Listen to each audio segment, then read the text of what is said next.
घर घर जाकर माखन मिश्री चोरी करता है। अच्छा, एक गोपियां कहती है मैया हमारे घर आया माखन मिश्री मांगने लगा, तो मैया ने कहा दे देती थी, क्या दिक्कत परेशानी थी?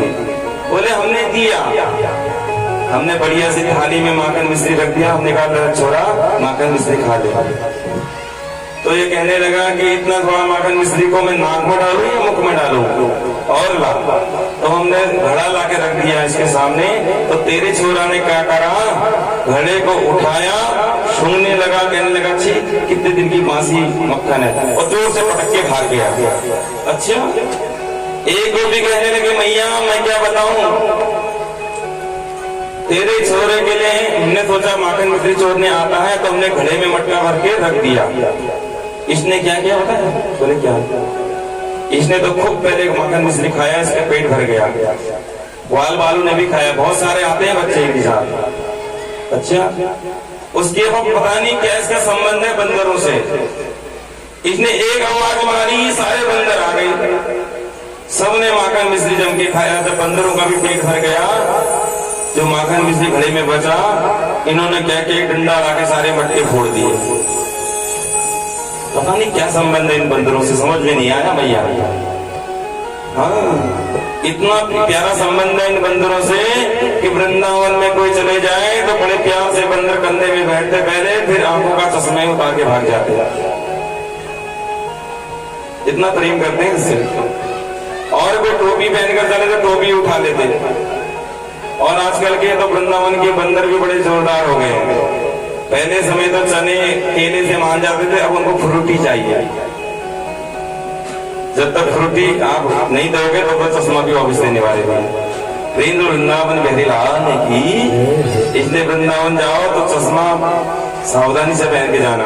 क्यों जाना चाहिए? वहां के बंदर कहते हैं इन आंखों से भगवान नहीं मिलेंगे, चश्मा उतार, भीतर रूपी नेत्र से मुझे देख, तब जाकर श्री श्याम सुंदर भगवान दिखेंगे। एक गोपी आई, बोली मैया ये तो छोड़ो, तेरे छोरे की शिकायत में बताऊं? बोले हाँ बताओ। तेरे छोरे ने क्या किया मैया?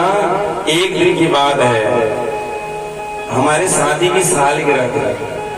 स्वामी जी ने कहा ऐसा करते हैं, आज संगीत के विद्वानों को बुलाकर सुंदरकांड करवा देते हैं।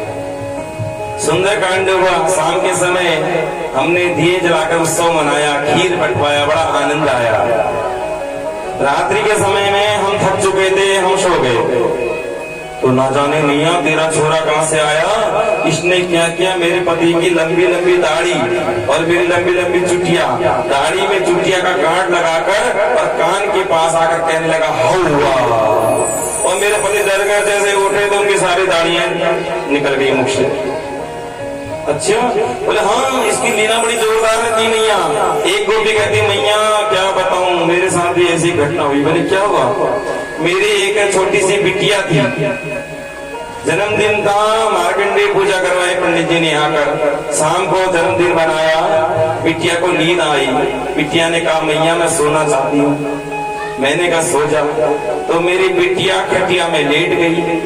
तो ना जाने तेरा छोरा कहां से आया, इसने मेरी बिटिया को खटिया की लकड़ी में, मेरी बिटिया की चुटिया को खटिया में बांध दिया और कान के पास आकर कहने लगा मैं भूत हूँ। मेरी बेटी उठी तो सारी चुटिया खींच के रोने लगी। मैंने जैसे जैसे चुटिया खुलवाई। मैया ये बहुत सीधा है पर बहुत टेढ़ा है। एक गोपी कहती मैया क्या करूं? एक दिन की बात है, हमारे घर में सत्यनारायण की कथा थी। मैं प्रसाद ढूंढ रही थी कथा के लिए।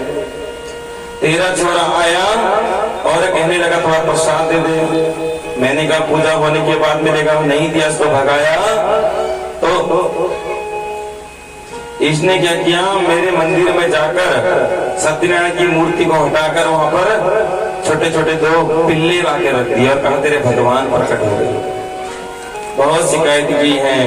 आगे जाकर इतने में ग्वाल बाल भी आए और कहने लगे मैया तेरा लाला यही नहीं मिट्टी भी खाने लग गया है।